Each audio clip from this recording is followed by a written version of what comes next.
Khejurbagan traffic মোড়। সুপ্রিয় দর্শক, এখন দেখাবো আপনাদেরকে মানিক মিয়া এভিনিউতে।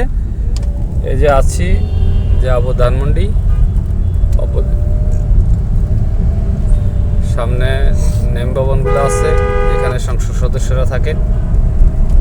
এই যে এগুলোতে যারা নির্বাচিত হয়ে আসে তারা এসব ভবনগুলোতে সংসদ সদস্য হিসেবে একটা করে প্লেটে থাকেন। এগুলো হচ্ছে সেই নেম ভবন, প্রত্যেক সংসদ সদস্য সেখানে থাকেন।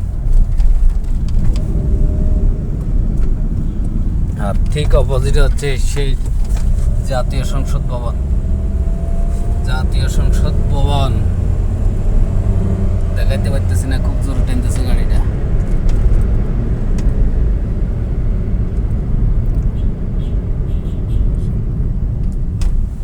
দেখলেন সংসদ ভবন।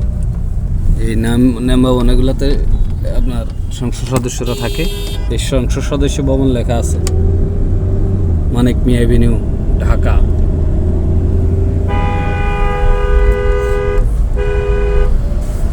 এখান থেকে আমরা চলে যাব বাম পাশ দিয়ে ধানমন্ডি 27।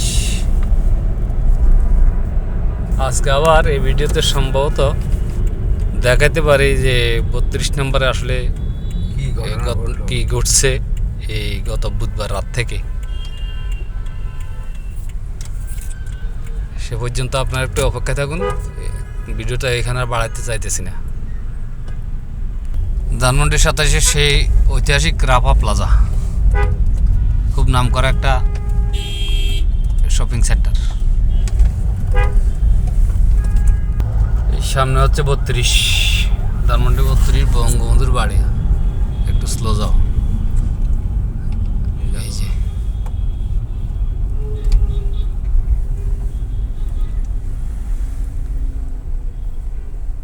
নিচে নামে কেন যান।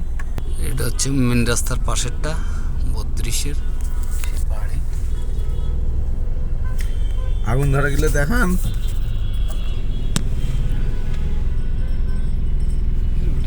গাড়ি দেখানোর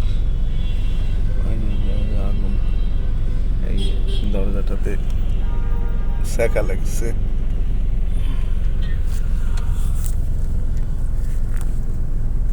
এটা হচ্ছে সেই ধানমন্ডি 32 নম্বর বাড়ি। ভিতরের সাইডে যেখানে সুদা সদন, ওই দিক দিয়ে ভেঙে চুরে তছনছ করে দিছে আর কি। এই যে গত বুধবারে 5-6 ফেব্রুয়ারি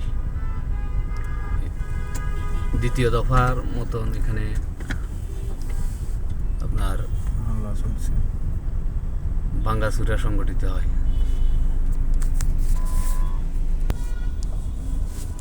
32-এর পুরানো গাছ দেখতে পাচ্ছেন।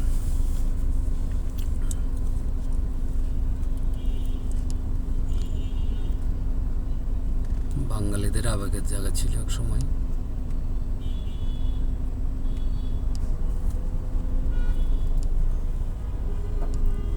বিভিন্ন কারণে এটার প্রতি মানুষের একটা বিষোদ্গারের জন্ম নেয়, যার ফলশ্রুতিতে প্রথম দফা অগ্নিসংযোগের পর 5ই আগস্টে, এরপরে 5 ফেব্রুয়ারি 2025 পুনরায় এই বাড়িতে আবার অগ্নিসংযোগ। তারপর হচ্ছে আপনার মিডিয়াতে দেখেছেন অগ্নিসংযোগ হয় এবং ভাঙচুর করা হয়। এটা হচ্ছে সেই 32 নম্বর বঙ্গবন্ধুর বাড়ি। অনেক লোক এখানে দেখতে আসছে। এখানে ঘুরাই বিকারি আগুন। সবাই ভালো থাকবেন। পরবর্তী যে কোনো এক সময় যে কোনো দিন আবার নিয়ে আসবো একটা নতুন ভিডিও। সে পর্যন্ত সবাই ভালো থাকবেন, সুস্থ থাকবেন, সেই কামনায় বিদায়।